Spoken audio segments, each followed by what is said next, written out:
Quand on est en campagne présidentielle, législative, je n'ai pas le choix. Il faut le faire.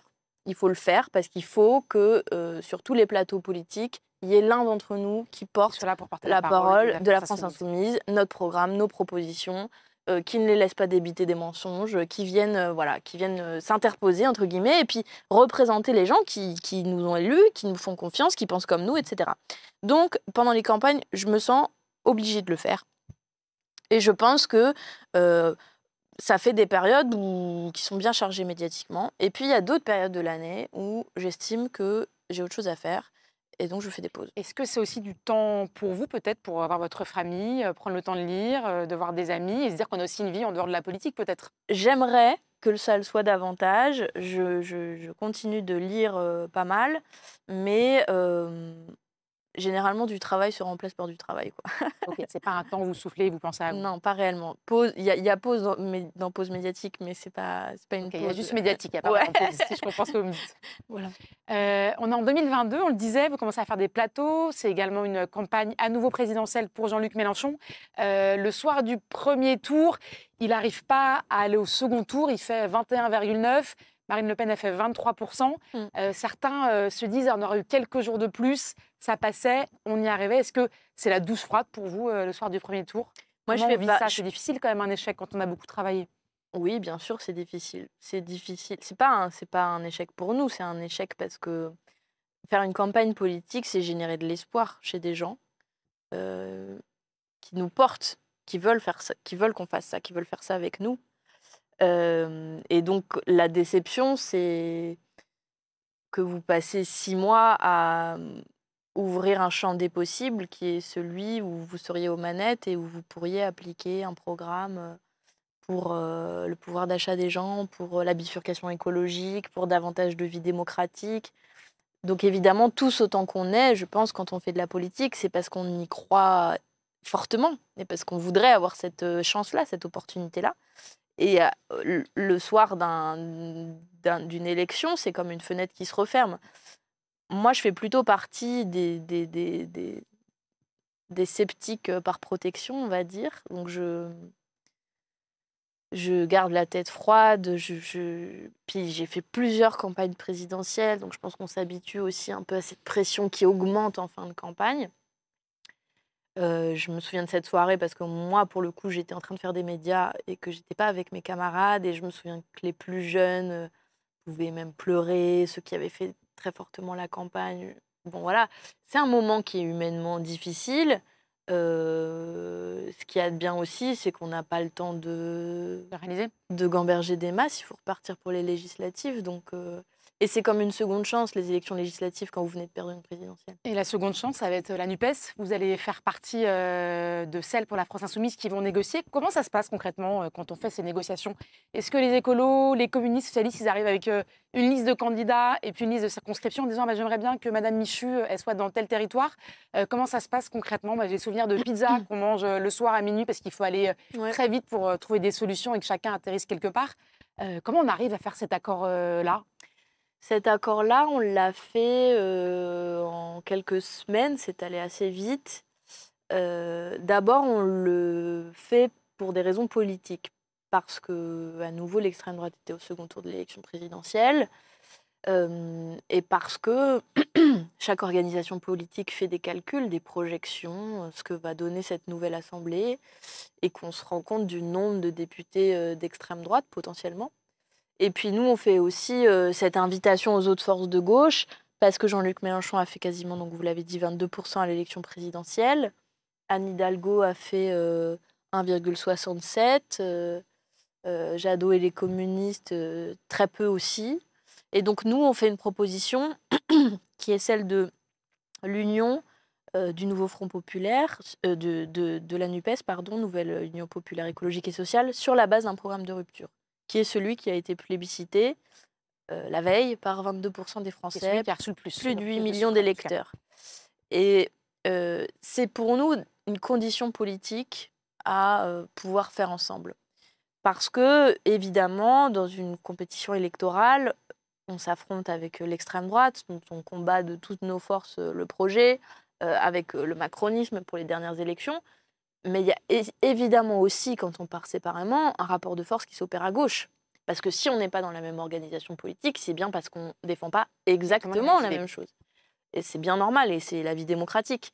Mais du coup, voilà dans quel état d'esprit, on va dire, commencent les réunions et les négociations sur la NUPES, où nous, on était dans une forme de domination idéologique, au sens noble du terme, qui était voilà, reconnue par tout le monde. Le Parti socialiste qui arrivait et qui disait et qui faisait le bilan du mandat Hollande et toutes les erreurs qu'ils avaient faites. Ils étaient à ce moment-là dans une très grande posture d'humilité.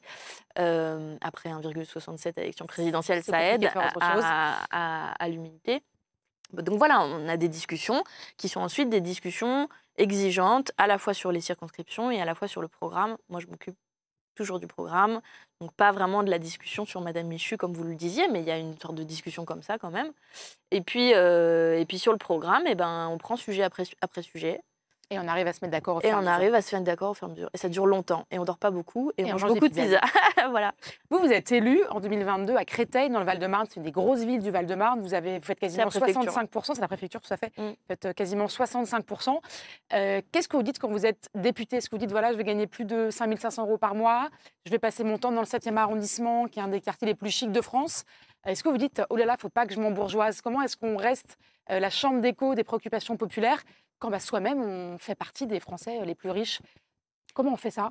Je pense que déjà, il faut en avoir conscience. C'est-à-dire qu'il y a les gens pour qui c'est la normalité. C'est-à-dire, il y a même des gens qui ont perdu du salaire en devenant député. Des gens qui vous disent que c'est difficile de devenir député parce que vous divisez votre salaire par 3 ou 4. Et je pense que c'est leur réalité. Voilà, ils devaient travailler dans le privé, très bien leur vie. Ils gagnaient énormément d'argent. C'était pas mon cas, évidemment. Pour moi, c'était dans l'autre sens. On se dit qu'il va falloir être attentif à soi-même. Je pense que moi, j'ai une attention à la justesse de mon engagement. C'est-à-dire que, par exemple, tout à l'heure, on parlait de pause médiatique. J'essaye de ne faire les choses que quand j'estime que c'est utile et que ça va servir à faire avancer notre projet politique. Parce qu'il y a l'embourgeoisement, il y a aussi la question des égos. C'est des milieux qui ne sont pas très équilibrés dans le rapport au monde qu'ils donnent. Vous êtes une figure publique, ce qui crée un rapport pas toujours évident avec les gens. Il y a un entre-soi, parce que vous passez énormément de temps à l'Assemblée nationale. Je rappelle que les séances, c'est 9h minuit, c'est l'essentiel de notre vie. Et donc, il faut se mettre des garde-fous individuels et collectifs. Et comment on fait ça? Comment on garde les pieds sur terre? Quel garde-fou on vit dans sa circonscription. Donc vous vivez à Créteil, vous? Non, j'ai 3 villes dans ma circonscription. Moi, je vis à Choisy-le-Roi. D'accord. On a une vie qui est la plus normale possible. On y passe du temps, on écoute les gens. Je sais pas. Vous y arrivez, vous avez l'impression? Oui, moi j'ai l'impression. Je pense que j'ai pas grandi dans ce milieu-là. Et donc, en fait, il m'est pas ordinaire, quoi. Il y a des choses tous les jours qui me paraissent étranges, qui me paraissent trop, qui me paraissent déplacées, etc. Donc, je pense que voilà, il faut quand même continuer d'être attentif parce que vous savez, ça dure, c'est confortable, vous pouvez vous habituer à des choses. La forme du siège de l'Assemblée. Ouais, je pense que pour l'instant, j'en suis pas là, mais oui, je pense que c'est important d'être vigilant et puis d'avoir une vie. Moi, mes amis font pas de politique, donc ils n'ont pas non plus ce niveau de vie qui est associé à ça. Vous voyez encore vos amis d'enfance, par exemple? Je vois encore mes amis d'enfance, tout à fait. Ma meilleure amie, je l'ai depuis la primaire.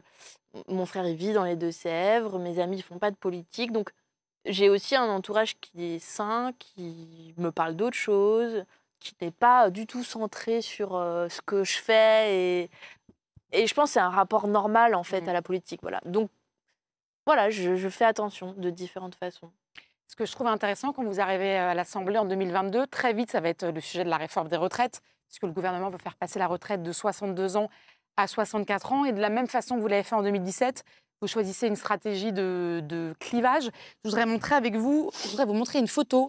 Est-ce que vous vous rappelez de cette affaire? Bien sûr. Voilà, donc on voit le député. Je ne sais pas si vous voulez décrire la photo, peut-être à ma place. C'est Thomas Porte qui a le pied sur un ballon sur lequel il y a la tête d'Olivier Dussopt, qui a donc porté la réforme des retraites. Voilà, qui était ministre du Travail à l'époque. Et donc, c'est Thomas Porte qui a une manifestation de mémoire avec des inspecteurs du travail. Exactement. Cette image, elle a beaucoup choqué. Ça vous Qui ont organisé ce happening. Organisé, voilà, cette petite manifestation. Cette image, elle a beaucoup choqué à l'époque. Moi, j'ai des souvenirs aussi de vous en train de chanter un chant de gilet jaune. On est là dans l'hémicycle. Et il y a le Brune-Pivet qui vous dit, mais c'est pas possible. On a été sanctionnés d'ailleurs. Vous avez été sanctionnés pour ça. Il y a aussi eu beaucoup de tensions avec le Parti socialiste à l'époque qui vous dit nous, on n'a pas du tout envie de mener la lutte contre la réforme des retraites de cette façon-là.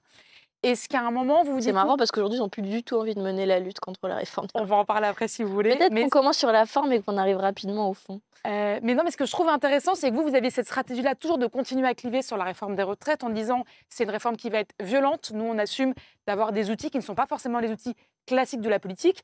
Vous avez les socialistes qui sont peut-être sûrement dans une culture plus gestionnaire, une culture plus gouvernementale, qui ont du mal avec votre stratégie pendant la réforme des retraites. Est-ce que très vite vous vous dites en fait, on n'est pas dans le même monde, on n'a pas envie des mêmes choses, la NUPES, ça ne va pas fonctionner? Est-ce que vous actez l'impossibilité que les socialistes et la France insoumise, vous n'entendez pas, là je prends l'exemple de la réforme des retraites, mais on pourrait en prendre beaucoup d'autres.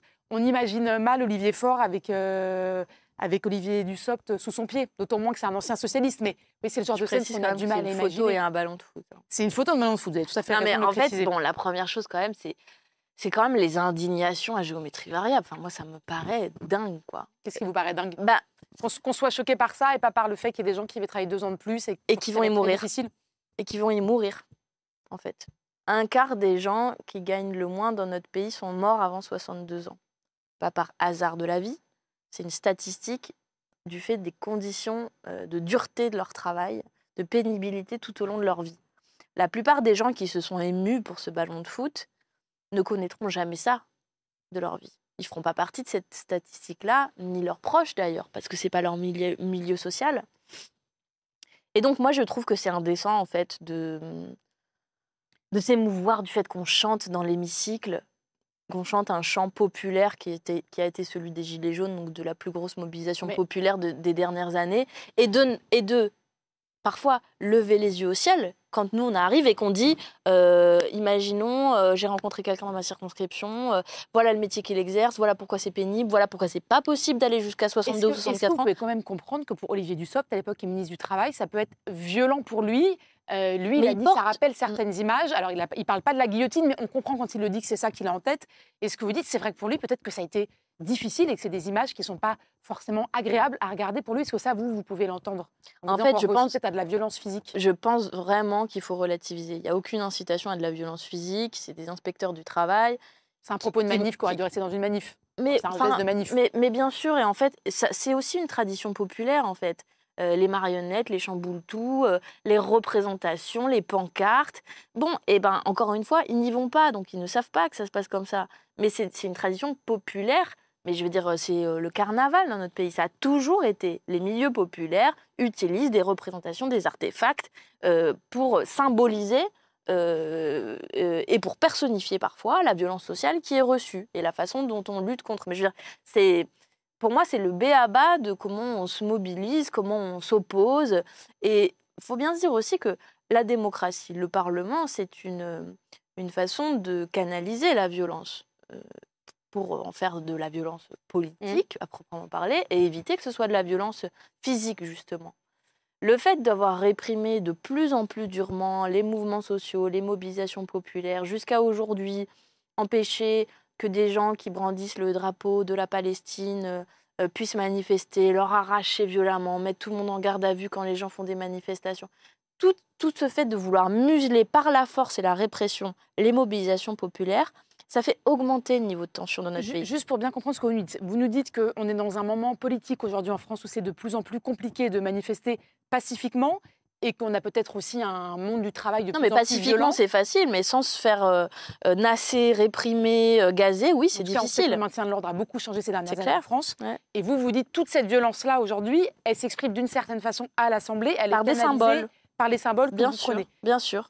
Et c'est en comprenant que peut-être ça puisse faire de la peine aux personnes visées. Ça, vous pouvez l'entendre, vous, peut-être? Ou pas forcément? Franchement, non, je ne peux pas l'entendre, en fait. Non. Vous êtes dans votre ministère, payé je ne sais combien par mois, après le ministère, vous allez faire autre chose, jamais vous retrouvez sans emploi, vous avez toute la sécurité du monde, vous ne ferez jamais partie des statistiques dont je parlais. Et il y a des milliers et des milliers et des milliers de personnes dans le pays qui vont mourir, être très malades, connaître des situations de chômage, avoir des maladies chroniques, genre de l'arthrose, des tendinites. Ils vont souffrir au quotidien. Et les plateaux des chaînes d'infos en continu sont mobilisés sur le ballon de foot sur lequel il y avait votre tête. Non, je ne comprends pas. Voilà. Est-ce que vous vous dites quand même, on sait qu'il y a eu beaucoup, il y a une hausse des agressions des élus locaux en France qui sont variables pour plein de motifs, mais est-ce que vous vous dites parfois peut-être que quand on a des discours très durs à l'Assemblée, ça peut aussi peut-être susciter peut-être des échanges plus vifs entre des élus locaux et leurs administrés? Comment vous sentez les choses, vous, Moi, là-dessus? je pense qu'il est clair qu'on a toujours apporté notre solidarité à tous les élus qui étaient violents, qui étaient victimes de violences, qu'elles soient physiques ou même verbales, que ce soit à l'Assemblée nationale d'ailleurs, pour les gens qui reçoivent des menaces, qui ne sont pas toujours de notre bord politique, mais il y a toujours une expression systématique de la part de la France insoumise pour dire ça n'a pas sa place. Mais justement, il faut pouvoir exprimer cette adversité de façon politique. Ça, c'est la première chose. La seconde chose, c'est que ce que je crois, moi, c'est que les élus locaux, ils sont en première ligne de la colère des gens.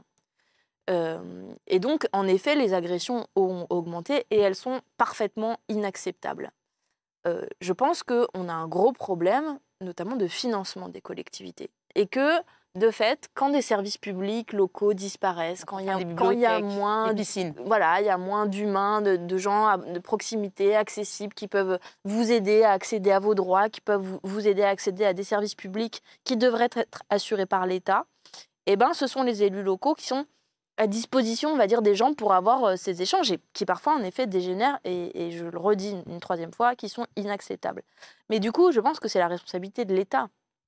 Et moi, je vois un lien très direct entre des budgets austéritaires qu'on vote tous les ans, c'était moins 40, moins 50 milliards l'année dernière, dont moins, je ne sais plus combien, mais plus de 10 milliards pour les collectivités locales. Ça va être rebelote dans le budget qui nous est annoncé par Bayrou à l'automne prochain. Et donc, de fait, ça crée une tension énorme sur le terrain pour les élus.